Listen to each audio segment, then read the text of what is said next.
We are live, man. We are live. We are live. What's up, everybody? Welcome to the wild history of bourbon in the American cocktail. I'm your humble host. I know you guys only used to seeing me like once a month on Brown and Balanced, but I'm Josh Davis, founder of Brown and Balanced. I'm super excited to be here today with all the Campari community. So y'all already know I give y'all the commercial during Brown and Balanced. Follow Campari community. My super producer's gonna put it right on the screen.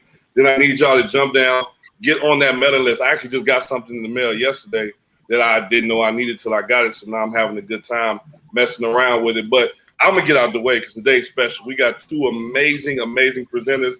We have my big brother Duane Sylvestre, who is a cocktail historian. Also has the best home bar on the East Coast and probably the West Coast too. You know, I still haven't gotten an invite to Duane's house, but you know, one day I'm gonna make it up and we're gonna hang out. You know what I mean? I'm gonna get in that background. And then second and lastly but not least, we have a third generation.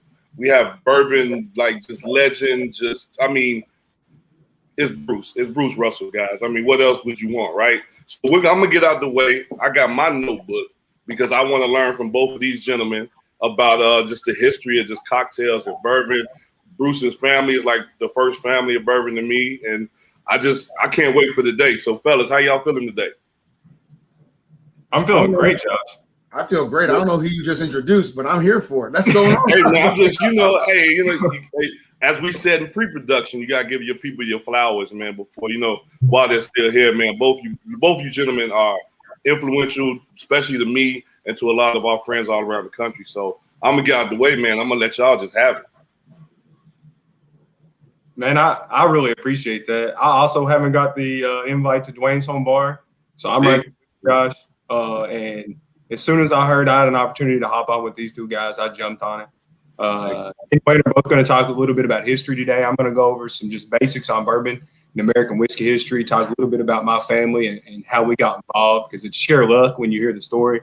And then Duane's going to talk about some cocktail history and probably some stuff that not a lot of people that are tuned in today are going to know about. And I think stuff that's going to be super important.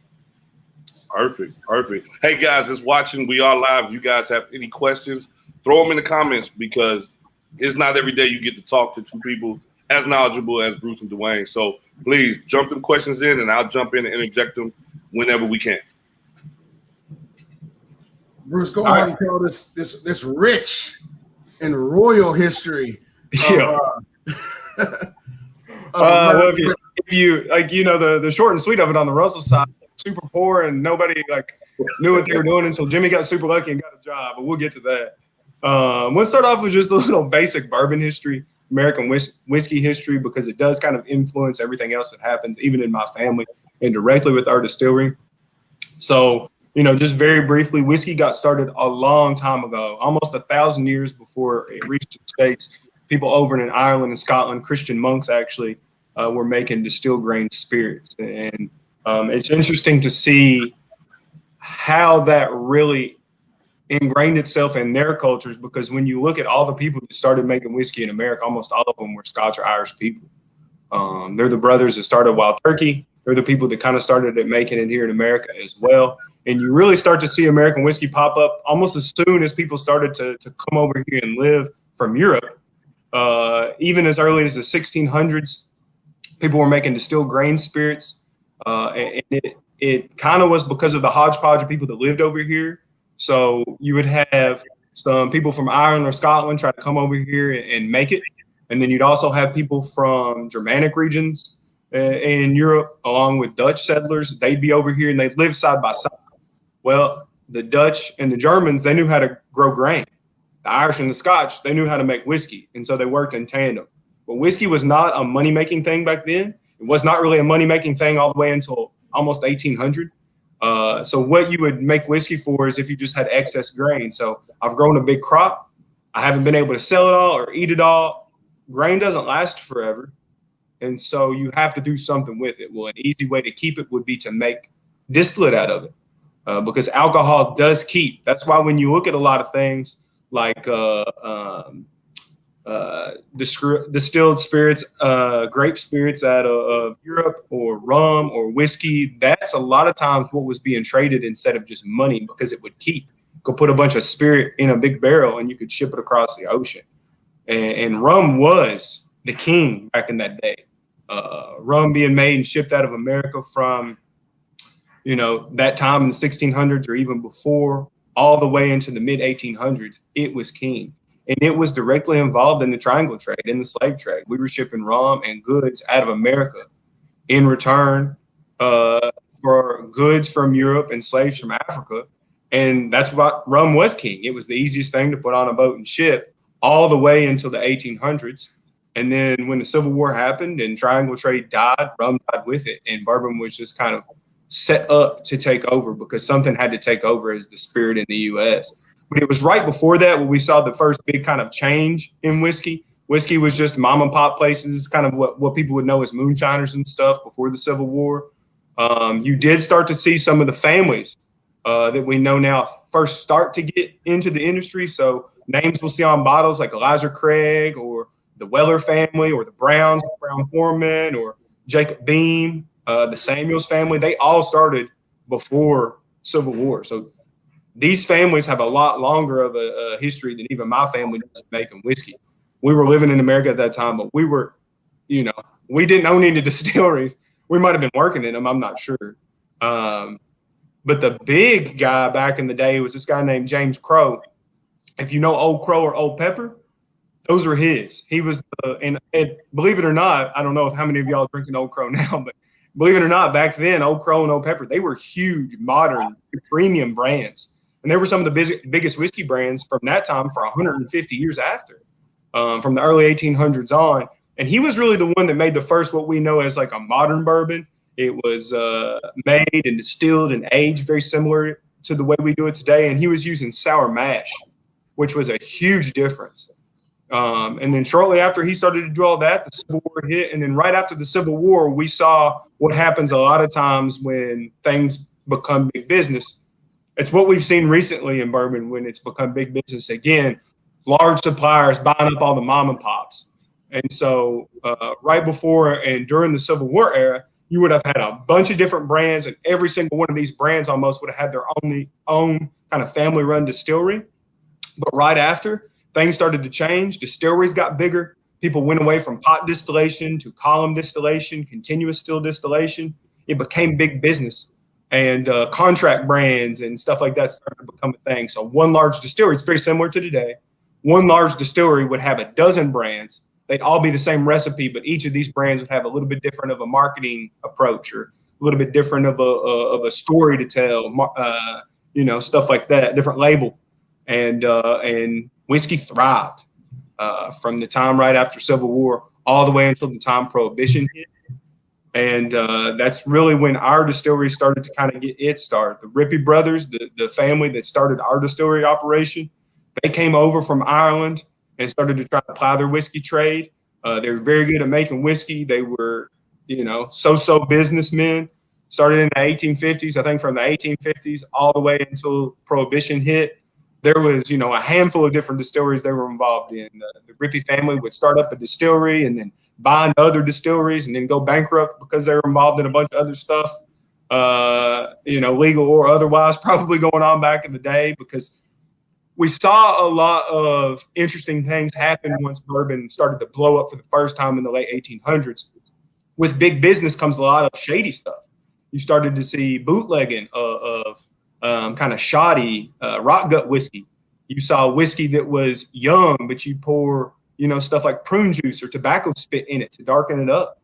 And that's when you saw the Bottled and Bond Act in the late 1800s come about. And it was really the first thing we saw. Colonel Taylor's actually the one that put that together, helped put that together. It was the first thing we saw that kind of changed the quality of whiskey. Everybody wanted to put whiskey on a label, and you never knew if what you were drinking was something that was going to make you go blind or if it was high quality because there was no regulations. Bottled and Bond at least set a certain amount of regulations, and we still see bottled and bond whiskeys today. And it didn't necessarily mean they were great.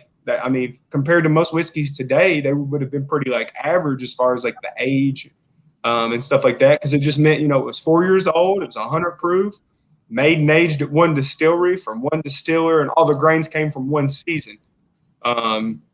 So it did change some things, and then you saw another big change. I believe that was like 1909. We put in the straight whiskey law, so there was an actual legal definition between straight whiskey and blended whiskey, and that still stands today. If you're getting something that says blended whiskey on it and it's made in America, you don't know what's in there. You can put small amounts of anything just about in blended whiskey. You can put flavoring and coloring and all kinds of crazy stuff. But straight whiskey was a definition. And if you could at that time get a straight whiskey that was also bottled and bond, you knew you had something pretty good. It didn't have any flavors, it didn't have any artificial or even natural colorings added in there. It was made and aged that certain way. And I think that you really, really did have something of super high quality. And during all this time, you know, bourbon kind of was in the background for most of it. Bourbon did come about for the first time, you know, probably in the late 1700s. Everybody wants to give Elijah Craig or Jacob Spear credit. It was probably neither of those guys. Both those guys were just super rich and powerful at that time. So they probably, like most industries, just took somebody else's idea. And then they had the biggest marketing teams behind them, and they were the most popular, so they get all the credit. But even though bourbon was booming and it was a new thing, rye whiskey was king, basically all the way up until Prohibition for the most part. When Prohibition hit, it killed the whiskey industry. Of course it did. There were a handful of distillers that still produced whiskey during that time. I think Buffalo Trace is the only distillery that's still open that would have had that same distillery that they were making juice like during Prohibition. Basically what happened is most of the distilleries got shut down. There used to be propaganda that was shown where like the distilleries would be like set on fire by the government. That never happened. The government actually bought distilleries, like prop distilleries basically, to photo stuff like that, to act like they were doing all this crazy stuff to distilleries and like how bad alcohol was, when really what they did is they just took over the whiskey industry and made money for the government by selling medicinal whiskey. And it was a racket. And whiskey just kind of died, especially rye whiskey, something that was king. It died off, and it really didn't come about until very recently. But Prohibition really did shape American whiskey, probably more so than anything else, except for the Civil War. And after Prohibition, the brands or distilleries that we know of today, that's who was still around, and that's why you know them. So you've got Heaven Hill, you've got Jim Beam, you've got Stitzel-Weller, Brown-Forman, National Distillers, and Shinley. Those were huge distillery operations, and you know all those brands are just now owned by somebody else. And so it's really interesting to me that the market really did not determine what American whiskeys are available today. It was these huge historical events, stuff like the slave trade and then the Civil War, stuff like Prohibition. These events shaped and kind of forced American whiskey to be a certain thing and to be certain brands. It wasn't necessarily who was making the best whiskey. It was who was flexible and agile enough as a company or as a family, or who just had money and connections at the right time to kind of blow up. And that's where we got our start, was right after Prohibition as Wild Turkey. And so it was this weird time in whiskey. There was a bunch of like aged spirit because it had been sitting there after Prohibition, but during Prohibition, there wasn't a lot of good whiskey out there. And so that's a lot of times when people have this connotation of like rot gut whiskey. Oh, it's terrible. It's because there was a lot of terrible stuff being made during Prohibition because that's all you could get. You either got stuff sent over the border from Canada that was not made very well all the time, or you got stuff that was made in places like West Virginia, Kentucky, and Tennessee. It's where NASCAR got its start.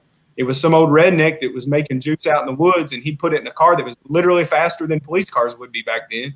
And he just run around America selling it all. Most of this stuff was not very high quality. And so it really, really did hurt the reputation of whiskey. And we did struggle right after Prohibition to sell whiskey, even though a lot of the stuff right after Prohibition would have been awesome because it would have been just sitting around aging. We didn't have to destroy our inventory. We just had to lock up our warehouses. Our distillery did shut down during Prohibition, and then we reopened and rebuilt a distillery operation in 1935. And it was very shortly after that that Wild Turkey came about. I've got this little thing here. Hopefully y'all can see it. I know it's glared up. But this is what the distillery operation, just this part here, like right here, that would have been the whole distillery operation. One distillery, two warehouses. If you've ever been to Wild Turkey, you've been in them. Warehouse A and B. They sit right there next to each other. They date back to the 1890s. A distillery operation and a small little bottling plant attached to a dump room. That was the whole distillery in 1935. And then that's when Wild Turkey got started, right around that same time. So the Rippey brothers, when they reopened, they were making a lot of what we know today as contract juice. People think that's like a bad thing in modern whiskey, some people for some reason, but contract juice is awesome if the whiskey's good, if the juice is good, if the liquid's good, who cares, is what I say. And so we were making pretty good whiskey on site, and we were selling it to a lot of people back then, a lot of wholesalers, a lot of people that wanted it for their own brands. We were mostly making, though, like JTS Brown, which is now owned by Heaven Hill. They've got a bonded that's actually pretty good under that label now. But there was a guy that came around in the late 30s named Thomas McCarthy. He was the CEO of the Austin Nichols Company.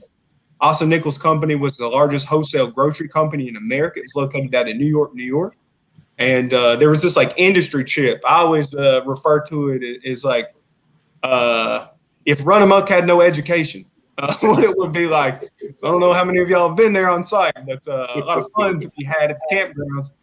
And this group of people in the industry would have kind of a fun trip like that, where they would go, quote unquote, turkey hunting. Reports are there was never a turkey killed in the dozen or so years they would go on these trips. They were just going down to the Carolinas and going out to where they couldn't get caught and then being wild. And Tom was going on the trip back in 1940. Well, his distillery buddies thought he was being a little bit of a mooch, a little bit of a leech. They said, Tom, we're tired of you drinking our whiskey. You bring some. And so he contacted our distillery. He was buying a lot of whiskey from us and said, I need some whiskey to take on this trip. I'll buy it. And they said, okay, we've got some stuff for you. They didn't know what it was. This was not purposeful. They gave him some stuff that they thought, I think at that time, was probably a little too old to put in most of their blends. Because believe it or not, old whiskey is not necessarily what everybody wanted back then. And they gave him some stuff. And during the week or two they went on this trip down in the Carolinas, they fell in love with it. And it became kind of an inside joke with Tom and those guys. And it became their quote unquote like Wild Turkey whiskey. Well, Tom, unlike me, Duane, or Josh, was rich enough to turn an inside joke into a whole brand. And that's what he did. He went back to our distillery. He tried to figure out what that whiskey was. They looked into, some old books. It was 8 years old. They took the proof right out of the barrel. It was 101 proof because our stuff was being put into the barrel at 107 proof. A very low entry proof, very low barrel proofs at that time. He loved it. And so he started to promote locally, like in his place up in New York. Hey, try this Wild Turkey whiskey. Everybody seemed to love it, and so it had its first national like big release in 1942, just 2 years after that trip, and it blew up. It cannibalized everything else we were making at Wild Turkey. It wasn't called Wild Turkey back then; it was Rippey Brothers Distilling, and it blew up. I don't know if it's probably that age. If I had to guess, it was 8 years, not 4. It was 101 proof instead of the kind of the standard 100 proof or 90 proofs that were back then. Had a big ugly bird on the front of it, but for whatever reason, it took off. And it's really interesting that if you would have got Wild Turkey back in the 40s, it might not have been made at our distillery. It was too big of a product, and we still had other contracts. And so you might have had some Wild Turkey that was made over at National Distillers. Would have been the same recipe, but it might have been made in another distillery because we weren't only Wild Turkey Distillery back then. We were making a bunch of brands, and Wild Turkey just happened to be one of them. But it became such a big deal that we switched over to Wild Turkey Distillery pretty quickly. And I believe by the time my granddad started 14 years after that, in 1954, we were just making Wild Turkey at that time. I've actually got his books here. You can take a look at them. I'll give you this one. I got the recipe page here. He might kill me if I show you that, but I'll show you that a little bit later. But Nobody you can see screenshot that. Nobody screenshot that. No matter Too late. you can say whatever you want about it, but he has really nice handwriting. Here's a recipe. He does. He actually does. But these were notes he was taking back in the 50s. And I think probably the coolest thing about our distillery and the most interesting thing people don't talk about is this like shared history or this continued kind of legacy at our distillery because of how like crazy tenured all our distillers were. The man who was making that Wild Turkey in 1940 and the man who taught my grandfather were the same guy who was making our whiskey at our distilleries before Prohibition. There's this old man named Bill Hughes. My dad's the current master distiller. In 2021, we've been making whiskey on site in Tyrone, Kentucky since the 1850s. He's only the fourth master distiller we've ever had. So each one of these guys is decades. Every single one of them is a Jimmy, 30, 40, 50 years in. Jimmy is his own unique person, and he's made, I think, the best whiskey out of just about all of us and probably ever will. But every single one of these guys was that type of guy who was around for 30, 40, 50 years, who really loved what he was doing. The distillery was his life in kind of the same way that it was for Jimmy. And so that's when we started in 1954 as a family, really getting an introduction into how to make whiskey. My grandfather, you'll hear me call him Mimmy, because that's what we call him. He's not Jimmy, he's Mimmy. He's also not granddad, because he's not old. He's Mimmy. And Mimmy started as a 19-year-old guy in 1954. My grandmother was a secretary at the distillery before he was. His dad worked at the distillery before he did. His granddad worked in distilleries. And so Jimmy just needed a job. My grandma was pregnant. If any of y'all met Joanne, her mom is one of probably the reasons why we got into this. He needed a good job that paid well and had good benefits and stuff back then in 1954. And the Wild Turkey Distillery was it in Lawrenceburg. It was the best place he could get. And he kind of lucked into the best position that any of us ever got out starting out. I don't know if it was because he was kind of a sharp, inquisitive young man. A lot of people say it was because he was kind of a local hero. He was this amazing athlete. He had aspirations to play for the Cincinnati Reds. And I mean, he was good enough to play professional sports back then. He holds a bunch of state records and stuff he was one of those guys. He was the best basketball player. He held the state record for the 100-yard dash before they even ran 100 meters. He was that type of guy. And so he got a really good job. He started off in the lab in quality control before anything else. And so he got to work with the master distiller hand in hand every day.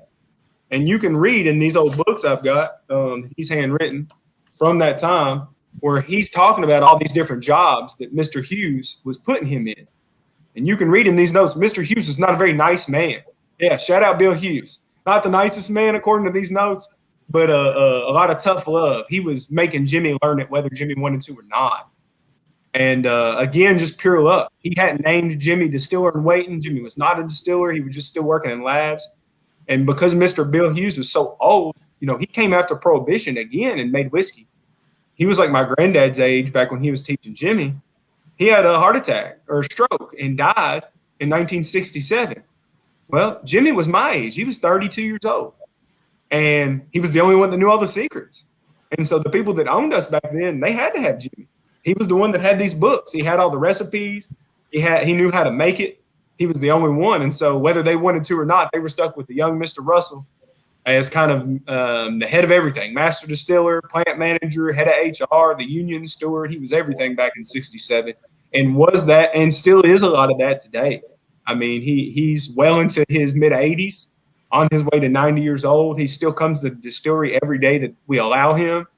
I didn't know if he would make it through COVID, but he did, thank God, and not because he would get sick. He's well pickled. I'm not sure he can die of sickness after all the alcohol he's drunk, but not being at the distillery was killing him. It's the people that keep him going. It's meeting people, whether it's bartenders coming in for events or getting to travel or just, meeting somebody that doesn't know anything about whiskey. Just a suburban couple coming in and he'll poke fun and act like he's the janitor or whatever at first. He loves that stuff. And he still comes to the distillery every day. We wouldn't allow him in the distillery and stuff through a lot of COVID. And so him and my grandma would come in her van every day at 4 o'clock in the afternoon. And they would circle the parking lots just to make sure everybody showed up to work. That's who he is. And he's been that way since 67. And then his legacy and kind of his history is bourbon history. Things were good when he started. Me and him both had it out. We started out, and bourbon was pretty good. It was really good when he started in the 50s. It was good by the time he took over in 67. We were doing very traditional bourbon. He learned from a man who made before Prohibition. We always talk about we make pre-Prohibition style whiskey. The main reason is we don't know how to do anything else. That's how he learned, and he's not a chemist. My dad's not a trained chemist. These are people who have learned through apprenticeship. And it always cracks me up. Dad tells the story. about Harlan Wheatley. Harlan, if y'all don't know, is a master distiller over at Buffalo Trace, the guy that has had a fingerprint on kind of like Buffalo Trace or Sazerac's huge boom. You see people camp outside of liquor stores just for Blanton's and Buffalo Trace now, not even the super rare stuff. And Harlan's had a big hand in making all that really good juice. But he was the first real chemist that got in here. And so there was a symposium or a seminar, and it was him and Booker and Jimmy and Elmer T. Lee. And he got up there and started talking about all the different flavors, the hundreds of flavors you can pick up in whiskey. Flavors we know exist today, whether it's fruits or cinnamons and citrus peel or peach and stone fruit or marzipan is a big one everybody talks about now. People talking about these notes. Jimmy and Elmer and them are still hot mic'd. And I don't know if it's Jimmy or Elmer, but one of them turns, I think it was Jimmy that turned over to Elmer and said, "You put that shit in your whiskey, Elmer? I don't put any of that in mine, because Jimmy's whole flavor wheel was just vanilla, oak, sweet, astringent. That was it. Whether it tasted good or not, that's all he cared about. And that, we have a lot more notes that we talk about today at Wild Turkey, but when we say that we learned, that kind of pre-prohibition style, or we're just carrying on a tradition, that's what we mean. We really don't know how to do anything else. And so he made that one recipe, that kind of one style of whiskey for about 10 years, and that's all he did. I will give him credit. He's one of the first people, if not the first, to ever kind of innovate with whiskey. He came out with American honey in the 70s, and I make fun of him and say he ruined whiskey because, he came out with that first flavored thing.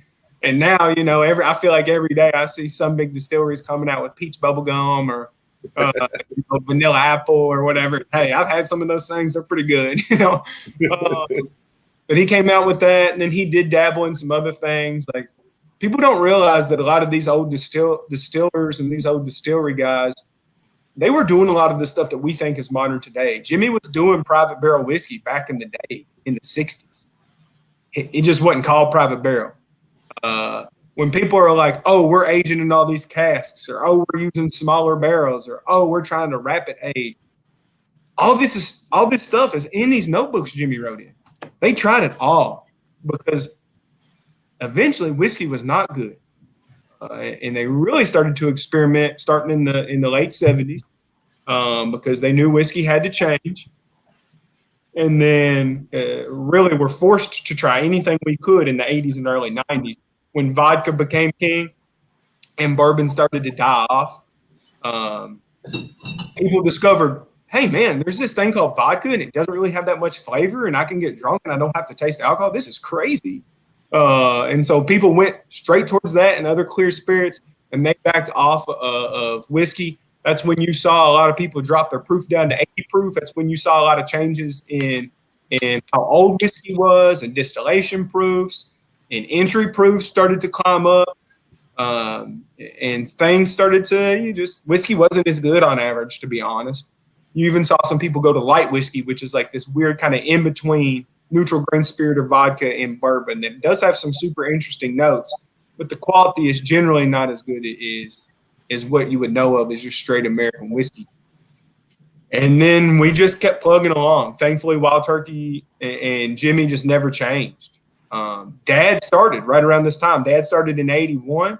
So when my dad started, whiskey wasn't good like it was when I started, in the late 2000s, right around 2011. Whiskey was starting to boom. Whiskey started to be cool right around that same time. When Jimmy started back in the 50s, whiskey was king. When Dad started in 81, it wasn't. And so he had to start, kind of from the bottom up, and he saw all of it happen. And then during the time he was learning as a maturation manager and Jimmy was just kind of plugging away, things started to really change in the mid-90s. You start to see certain brands start to become cool and kind of the zeitgeist in America. Stuff like Woodford and Makers started to advertise themselves at this like super high-end premium. This is not for what Wild Turkey was known for, which is like, we're at the bike rallies, we're at the NASCAR events, we're the Punisher drinks Wild Turkey, Tony Soprano drinks Wild Turkey. Those are the people that drink us. And while I think that's kind of cool, makers in Woodford and brands like that did start to promote more to like what they considered an intellectual elite, more metropolitan areas, less of just old Southern white dudes, and more towards people, male and females, 21 and up, that looks completely different than what our typical consumer was. And it's these brands that really did kind of plant the seed in people's minds that whiskey could be something different. And then we just got lucky enough, a bunch of our traditional distillers, us and Jim and Heaven Hill, we got to kind of follow along in that. And that's when you started to see us start the Russell's Reserve 10-year-old, right around 2000. And it just kind of snowballed. Bourbon continued to be more and more cool. And it really didn't touch the people that we see today. It really did start off as kind of in those metro areas, suburban people, middle-class white folks is what it was. But then once you started to get into the 2000s, especially around the time I started, which would have been right around 2010, 2011, that's when you start to see younger people for the first time get interested. You start to see more niche products as far as craft distilleries start to pop up for the first times, more small batches and more single barrels. The craft cocktail scene started to explode around that same time. And to be honest, it's folks like you all that saved us. And what I mean saved us is like, I would have been bored to tears if all I would have had to do my whole life is make 101. I love 101, but it's so cool that we get to make all this. I'm drinking rare breed rye. This would not exist if it was not for the bartending community convincing the big companies that, hey, rye whiskey's really good, dude. It just wouldn't have happened. And so I think you see three groups of people that really make whiskey cool and make it a big thing. One, the bartending community and the cocktail culture started to just blow up. Bartending became a career path again and started to be what it was for the first time in a really long time. It wasn't just like, this is a job I'm doing until I can find an actual job. It became a cool, respected, worthy, something it should have been the whole time, to be honest.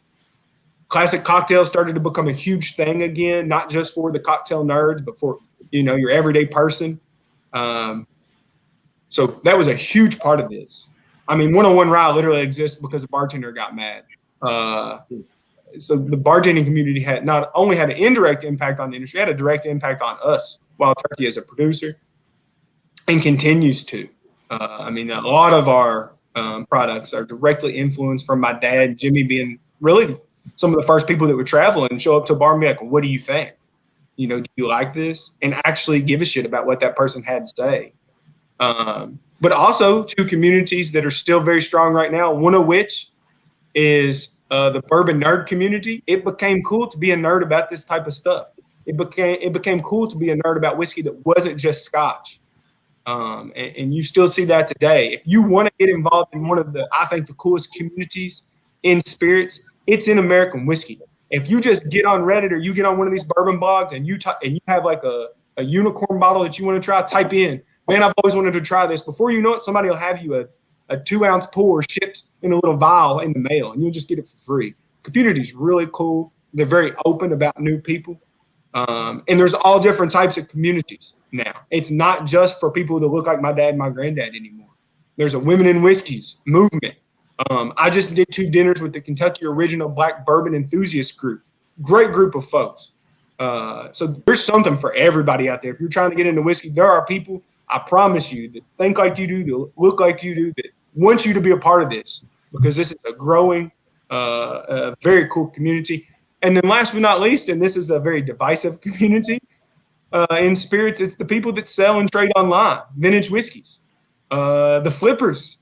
That was a huge thing. Once people realized, hey, I can take this bottle of Pappy 23 and get it on a shelf for $100, and some dummy out in California will buy it for $1,000, it became big business. And so because of those 3 communities, the non-industry nerd community, the industry, so bars and restaurants, and then the vintage whiskey community, they all kind of came together and they shouted at the top of their lungs long enough that suppliers listened. And now every distillery in Kentucky and in America is making cool stuff for bars specifically, for those whiskey nerds specifically, for people to show up and camp out and flip it for twice the price specifically. You know, it's What's the deal? Industry, and I think it's going to be cool listening to a lot of this stuff that Duane's going to talk about, and you hear about the young people and cocktails, and you hear about kind of the changes in cocktail culture. Whiskey goes right along with it. Anytime that the classic cocktail scene or people were making really good drinks and they were well respected for doing what they're doing, whiskey was good. When bartending was not that, whiskey was just a shot, right? A beer and a shot type of thing. It was not that. So we follow right alongside bartending. If bartending is good, we know whiskey's going to be good because people are going to be ordering stuff like Manhattans and old fashions and sours and stuff like that. So if they're ordering that, we know that there's always going to be a place for something like one-on-one or a bottled and bond type of whiskey. So we live and die with the bartending community, to be honest, with most of our baseline products, and still continue to. And when you hear some of the stuff I think Duane's going to touch on about unsung heroes and unsung stories, these things happened in bourbon too. Most of the people that would have been making that whiskey before the Civil War are never talked about. And there's reasons for that. Because the families don't want to talk about it. When you're talking about the folks that really were the people that were making this whiskey even after the Civil War, the folks that were living in these communities like Lawrenceburg and Tyrone, it's just going to be the family name you know about. But they're like even Mr. Bill Hughes, who's the person that taught my granddad. If it wasn't for my granddad, nobody would know who that guy is. You can't even find him in history books. He doesn't exist. He's a ghost.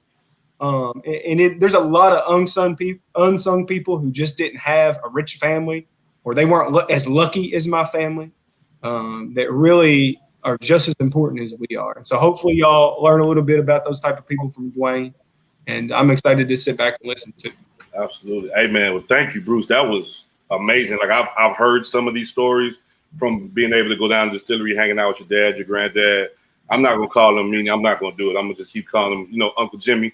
That's for me. You know what I mean? But no, that was amazing, man. This is the thing I love about hearing stories from people who are hands-on firsthand. Like cocktail books, history books kind of give you a broad scope, but you were really, really intricate, and you really just broke down a lot of stuff that I didn't know. So, man, salute to you and your family. Let people know how to find you, like on the interwebs, man, if they want to slide your DM for a bourbon question only. Yeah, find me at Russell's Rye Guy on Instagram, and I think my dad is like 34 years master on there. I mean this when I say that, like, Jimmy has instilled in all of us a feeling of luckiness, of feeling blessed. We're just like any family in Kentucky that just got lucky. Check us out at Wild Turkey 2 as they posted down there. So we will answer any questions you have. We'll sit and talk to you. If you want to know something, reach out to me online, slip into the DMs, come hang out at Wild Turkey. One of us is going to be in the visitor center talking to people and drinking and having a good time. We're wide open. If you want to know something, reach out and ask, because we're here for you all. If it wasn't for people like you all, we wouldn't be able to do what we do, and we love what we do. So we're here for it. Absolutely, man. Well, thank you all. Thank you. Thank your family. And guys out there, if you have not been to Wild Turkey, I've had the pleasure of being there 4 or 5 times. It's an amazing, amazing place. So get down there and go visit ASAP. Now, we don't usually, that was a lot to follow, but, this next person that's going to be talking, I think he could follow that last story. Duane, what's going on, big bro? I'm chilling, but pause. Before Bruce decides to get quiet and drink that glass, I was picking up some of what you were putting down, but one thing that you said, Bruce, that I was hanging on to is you said a lot of we. You said a lot of we, and the we that stuck out the most to me was, you said all of us here are a bunch of Jimmys. Bill Hughes was here for decades. Jimmy's been here for decades. I mean, I know you didn't say it today, but they still call your dad the new guy. So I'm going to ask you a question. In the we are all Jimmys, because the we includes you. Have you started making any whiskey yet? Yeah, a little bit. I'm just now getting actually a hand in being involved in the product development. So hopefully from now on, if you're tasting anything from Master's Keep to Rare Breed Rye, while I'm not the person that was distilling that juice, I do have a very small hand in like hanging out in the lab and giving tasting notes and telling them. And if it's rye whiskey, I'm going to have a little bit more of a hand in it because Dad and Jimmy just don't really drink rye whiskey. But I've also laid down a little bit of juice. Whenever I started, whenever I got these books, Jimmy took it upon himself to really teach me hands-on. Here's how you grow the yeast. Here's how you watch a still. Here's what proof it needs to be. Here's how you watch fermentation. I got to make my own week's run of whiskey, where I got to actually make the yeast. Got to sit in the distillery room and hang out with Steve Higgins, who's the longest tenured distillery employee. He's been there like 55 years or something like that, crazy. And watch the stills with him, make sure everything ran right. And that juice is actually like 6 years old now. So we've got it earmarked, sitting to the side. You ask Jimmy, he thinks it's he said it's pretty good. It's better than your dad's first try, but it's about all I've got out of it. That's awesome. That's awesome, man. I love it. All right, man, where you taking us, man? Because you have you just anything about, especially how Black bartenders through the years have contributed to the industry, man. I know you got some good stories for us today. You know what, I thank you. I've been telling the same stories for about 7 years now. You know, when we stumbled on these stories, because there's not much new that comes out, but I love hearing Bruce be able to expound about his family and tell stories and have a rich history that he can tell, that was told to him, that was handed to him, that was taught to him. Because when it comes to history, we're talking about the frontline history, what's recorded. If it's not recorded, if it's not written down, if it isn't told to you, then it has the opportunity to get lost. And a lot of my talks have been around the Black bartender and the lost stories of the Black bartender. I'm certainly going to touch on that today. But when we're talking about just lost stories or the lost industry, you know, when you have things like prohibition happening in an industry that's a professional, it's easy for those stories to lose favor in the popular media choices, right? I mean, it's always said that it's the heroes that write the stories, right? The victors write history. So if you're on the losing side, for 17 years, booze was on the losing side, or 13 years. Prohibition, booze was on the losing side. For hundreds of years, being Black in this country, you were on the losing side. So even when there was the, let's call it an olive branch being extended by the abolitionists were largely prohibitionists as well. So the stories that they want to tell are success stories, and alcohol was never part of anyone's success stories. A very, very small part of the community. The easiest way to talk about history and forgotten history is through cocktails. And when you look at cocktails, we have cocktail recipes, and we don't have a lot of cocktail origin stories, right? If you asked anybody, I used to say 10 years ago, but I got to give the year because we're getting older and the year stays the same.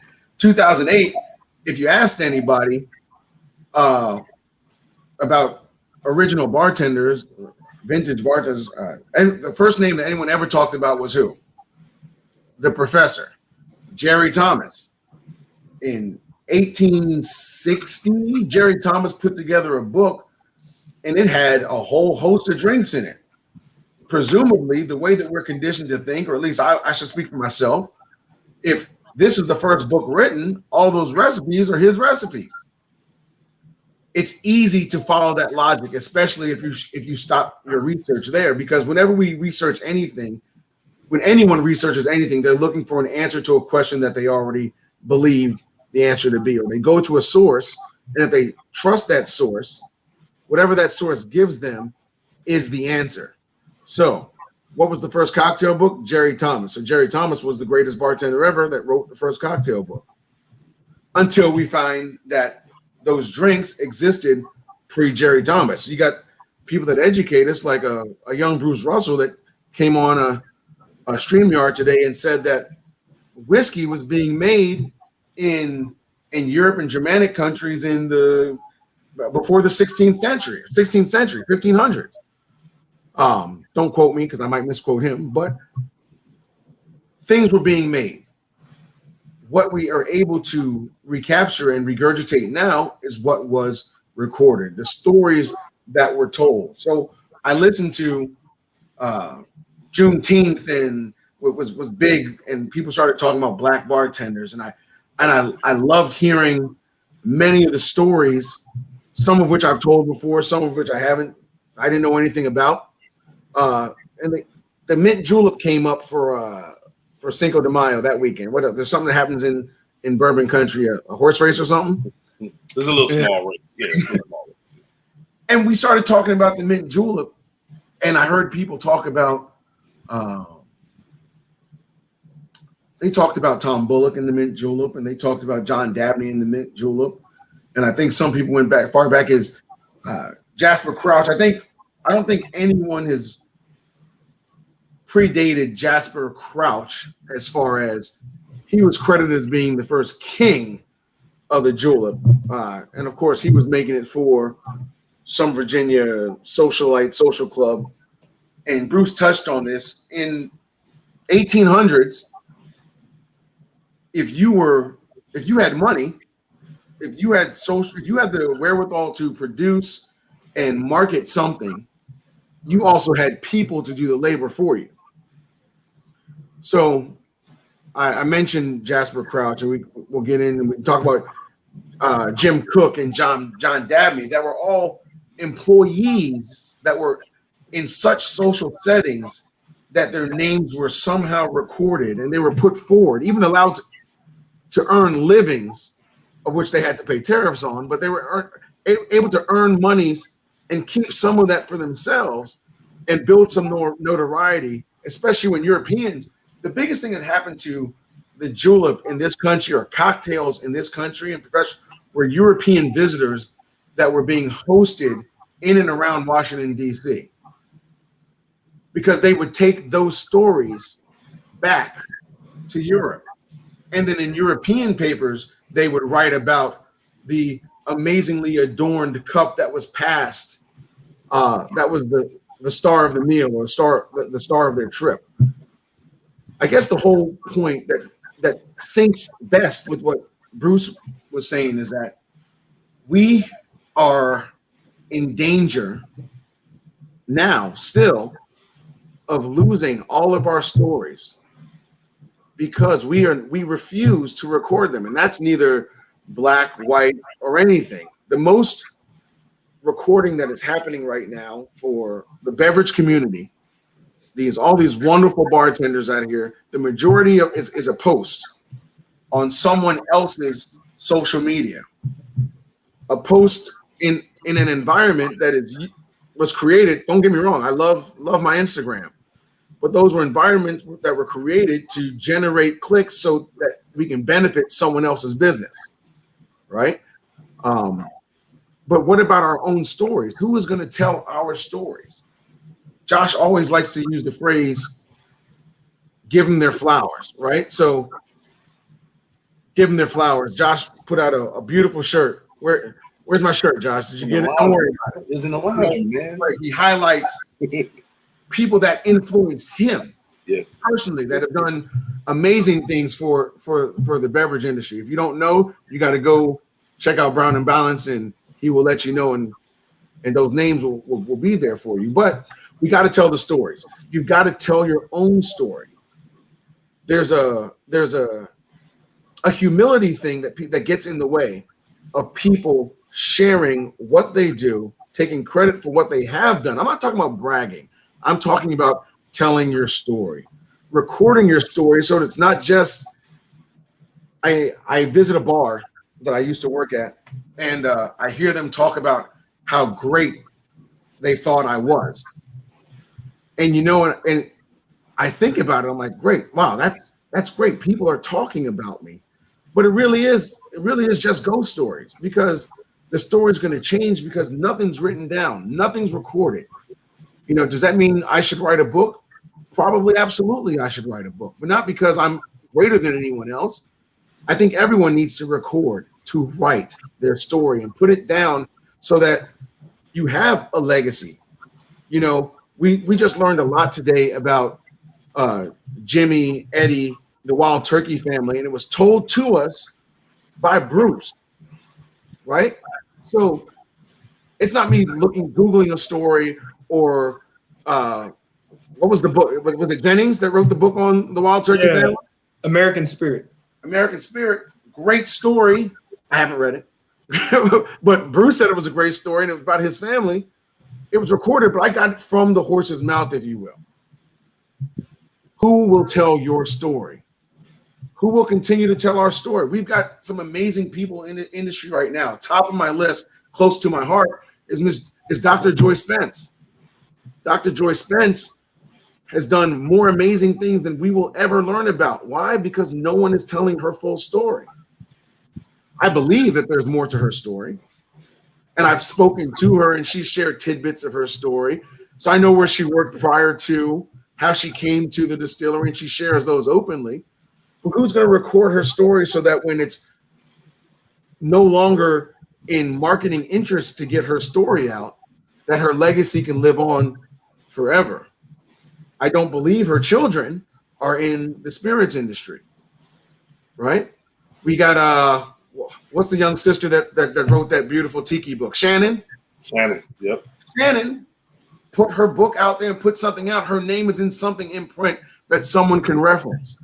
That can be part of her legacy, but she still has a story to tell, because if you open up that book, you don't get to meet her, but she's recorded something that you can reference and that will force you to ask a question. If you happen to see Josh's t-shirts and you don't know who Clyde, Frankie, Ian, et al.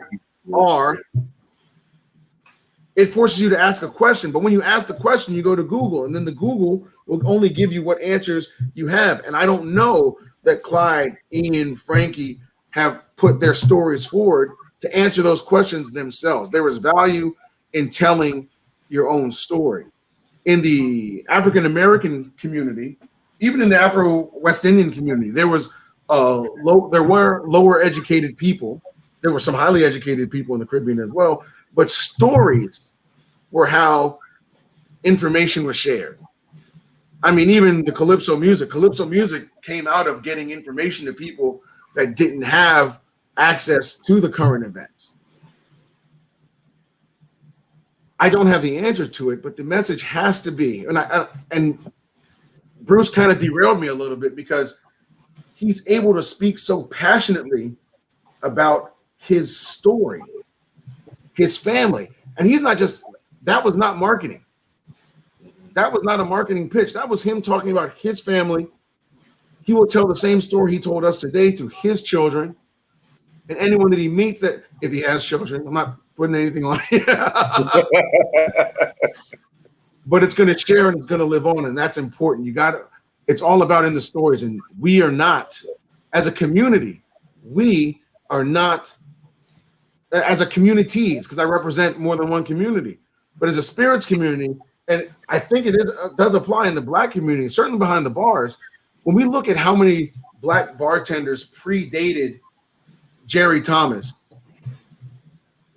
but we are just now hearing about them because they were found in some obscure record, buried in some newspaper on the 5th page. When we talk about Dave Wondrich unearthed the Black Mixologist Club here in DC.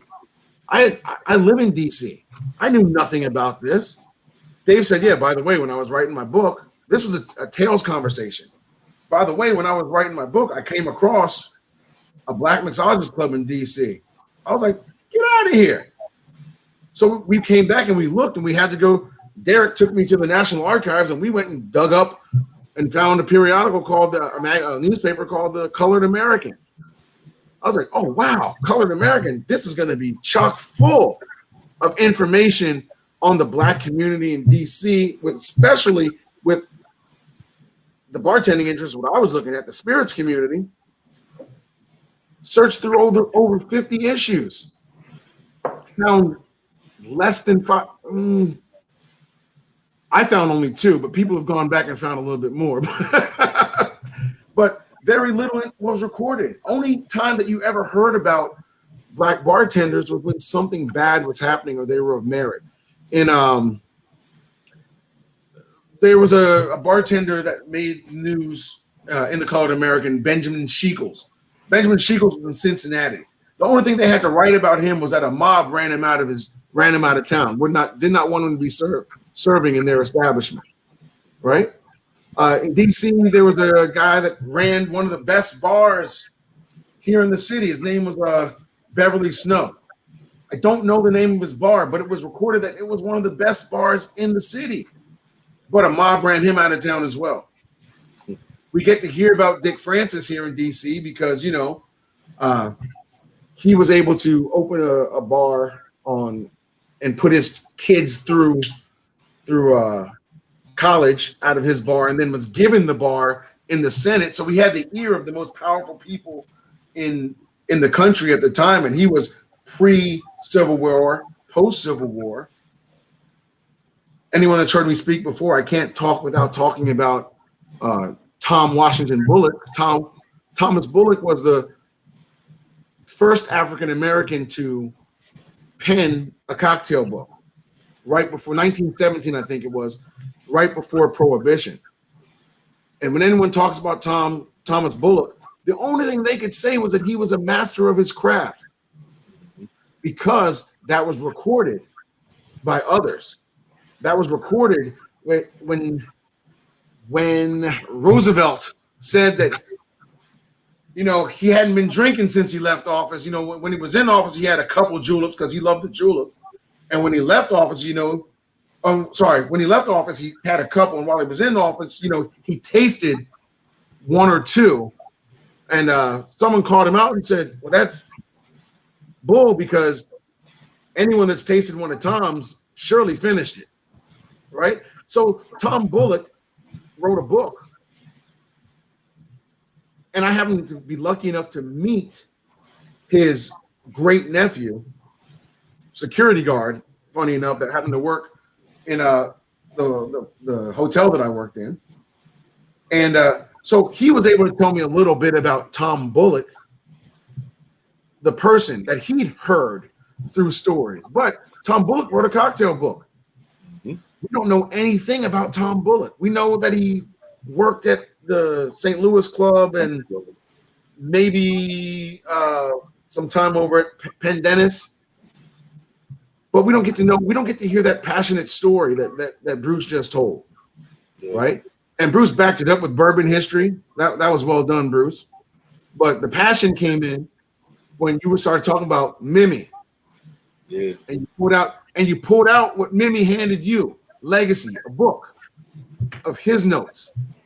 And I'm telling you, if we don't start, and another word that you use that is the plague of our industry right now, the absence of it, is apprentice.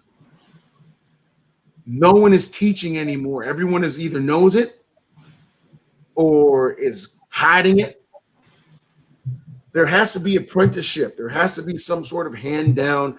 And I'm not just talking about in making drinks. In everything we do, the way that we can rebuild true community is by sharing what we know so that we can grow together. And I want to say thank you to Bruce for being so passionate and sharing your story and laying the groundwork for me to say, hey, Josh, are you brown and balanced? Already. You know that. I know you. You are so much more than brown and balanced. So much more than brown and balanced. Now, you give people a lot of you. You give people a lot of you in brown and balanced. But I can't wait for the book. It's coming. It's coming. I cannot wait for the book. Now, I was supposed to drop names. So just ear candy. Look them up. There's very little information, but Cato Alexander was very well known in New York in his day. Look him up. He had a tragic end. That's what most of his story will be about. He's a Negro, ran a great bar. We used to ride out there. We had to beat him up and get him out of the shop.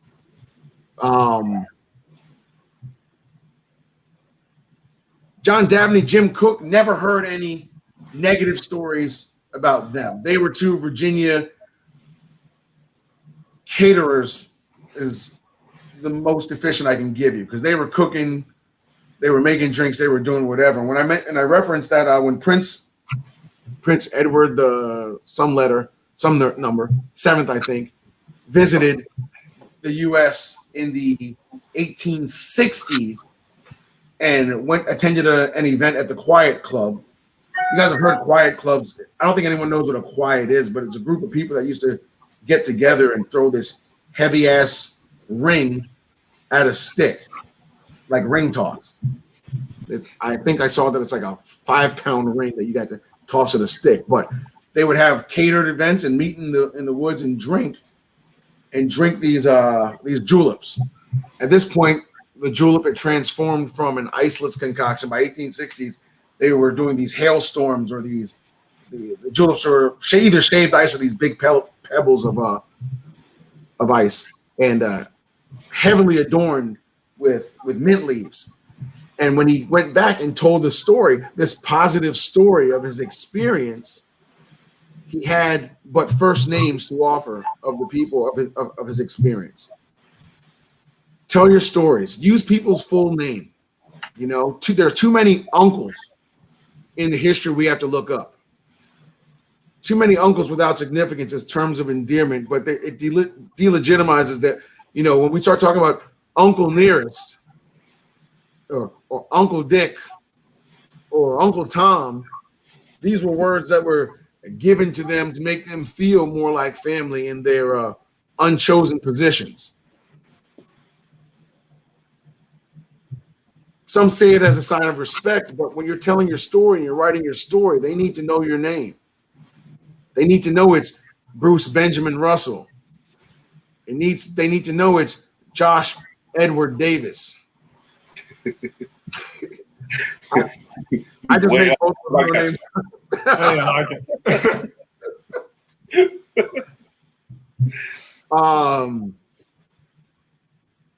Louis Deal is another one. Louis Deal was in was Louis Deal in Cincinnati? Louis Deal was a server in one of the tolerant areas of the country, but he was a server. He did such a good job that he got promoted to bartender. And there were petitions, and they said Dodgers, which were Flyers.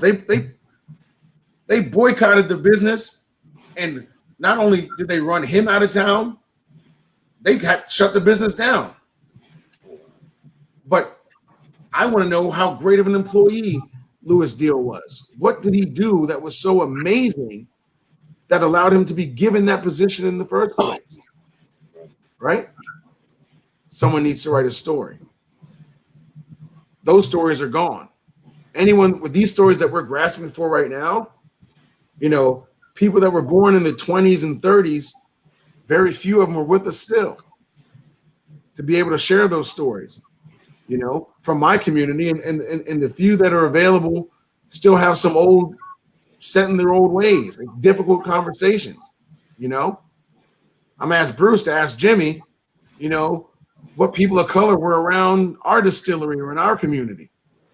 You know, is there anyone that you remember? You know, that, and he may remember or might not remember, but if we don't tell those stories, they're gone forever. And I feel secure that Jimmy's story is safe. With the passion you just shared, I can share that story with confidence and passion. Me speaking the names that I've been able to find 3 sentences of through diligent research, and I'm not a great researcher, but you know, you say them with shaken confidence only because the words that were written by other people 60, 80 years ago, they were recorded not by the person, it's someone else's interpretation of what that person is. It's a recorded history, but not their own. Today, you shared your story, and that is the most powerful thing. There's so many people that cannot share their story. I can tell you about my grandparents, but not much about my great-grand. It's not because I haven't asked, it's because my parents don't know about their great-grand. because recording that their stories was not as important. But we need to make sure it becomes important and that we're recording our own history, not just posting about what we did, but make it so that your grandkids can tell their grandkids about who and what you were. Asshole drunk with a great bar, if that's who we are, that's who we are. But tell your story. Or you're writing your story. You can write your story and say, hey, I had a fine taste for alcohol and a great collection, although my personality was a bit disagreeable. How do you want people to talk about you? And that's, people talk about what's true and what's not true. If we haven't learned anything in the last couple of years, truth is a fluid concept. But if you want to have any weight on what your truth is, you've got to tell your story. Make sense? Completely. What was I supposed to say that I didn't say, Josh? Brother, you said it all. I know my place. So when it's people like you two talking, I just be quiet and listen because I gain so much just from hearing y'all. So you say anything you want to say, by all means, you can continue going. I'll expand on something that you were like everything you're talking about. I think it's also important for those of you tuning in, and this is something I think both of you guys do because I've interacted with you all and I've seen you all and the way that you all treat other people publicly. It's important that when you're out there in the world, when you're going to in-live events especially, and you're meeting people like Duane and Josh or me, don't just show up to these things to show face and network. Learn these people's stories. I'll use Duane as an example. I didn't know Duane super well. I just knew him as a super cool, fun person to be around because we'd been at a couple Campari events and stuff. And I went down to DC and hung out with him. And we did a little shooting event and hung out. And if you just open up your eyes and your ears and you try to learn about a person, I left that knowing that he's everything from a proud father to a good friend to a pretty good shooter. He can skeet shoot with the best of them. I heard him answer a phone call and put on a completely different accent. It reminded me of when I call my buddies from back home and I start getting real country, He wasn't getting real country, but same type of deal. We went and ate food and I got to listen to his passion about rum, and so I left that trip knowing more of his story. Not just this is this cool dude that lives in DC and sells our spirits. That's what's important is knowing a person's true story. It's really easy to show up to an event and shake somebody's hand like my dad or Jimmy and just think it's a nice old man that makes whiskey.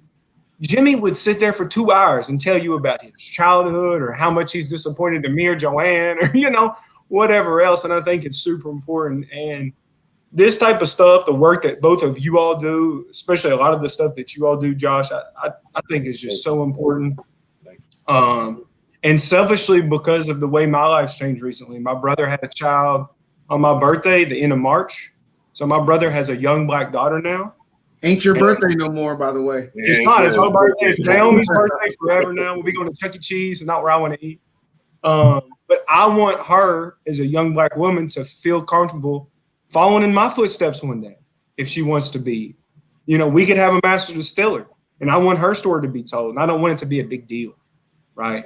And I just appreciate all that you all do. And please, everybody tuning in, learn everybody's stories. These two guys are awesome. And there are many people in the industry like this that are willing to tell you their stories and, like Duane was talking about, mentor and let somebody be their apprentice. People in the industry, if you find the right people, are willing to teach. It is tough right now.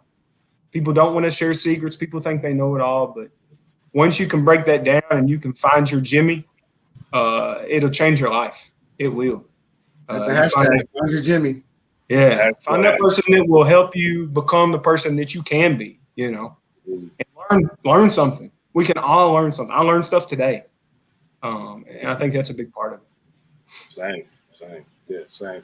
I really feel you on that. I remember maybe 2011, 2012 before I really got deep in the industry. I did a Harley event with your dad. I didn't know who he was, but some of the stories you told today, I heard him tell them then at the event. And like, I still didn't know who he was. Again, I was just a club bartender. Somebody booked me to just do a quick little event. I'm like, all right, cool. Hung out with him, test drove some Harleys with him. And I was like, that to me meant more to me than sitting just listening to him talk whiskey. It was like I actually learned who Eddie was. And it made me appreciate the brand and your family that much more, man. So always salute to you, salute to your family. I love you guys, man. Anything you guys would ever need from me, I'm definitely there. Because again, I've been able to have the opportunity to learn you guys' story. And you guys are not just out here just selling whiskey. You guys live it, breathe it. It's embodied inside of all of you. And that's why you get the love and the good juice that comes in the bottle. So. We appreciate that. And Dad still got a big body Harley he drives around on that my mom. Yeah. Yeah, I almost bought one that day, but I was going to get in trouble if I brought Harley home that day. Josh, I don't know why you say back then you were just a club bartender. You still just a club bartender and a club bartender. I still am. That's right. Look, see, I almost broke my streak. I have not cursed on the Campari thing. I almost broke my streak because of you, Duane. I'm going to get you before it's done. Matter of fact, the last time you cursed on the Campari streak, not this season, it was because of me. It was because of you, yes, absolutely. But no, man, I appreciate you guys. Duane, let everybody know I didn't get to your social media, but let everybody know how they can reach out to you, via the interwebs and learn some of these stories that I've been privileged enough to be able to talk to you one-on-one again sometimes. You can find me at Wild Turkey. I'm Russell's Ride Guy. I'm at Brown and Balance. I'm all that, or whatever your producer just put on the screen. You can catch me there too. I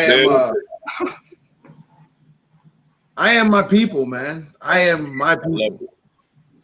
I love it. Now, that's how we all got to be as community. We all got to be together. And speaking of community, y'all follow Campari community. Come on, super producer. Boom, right there.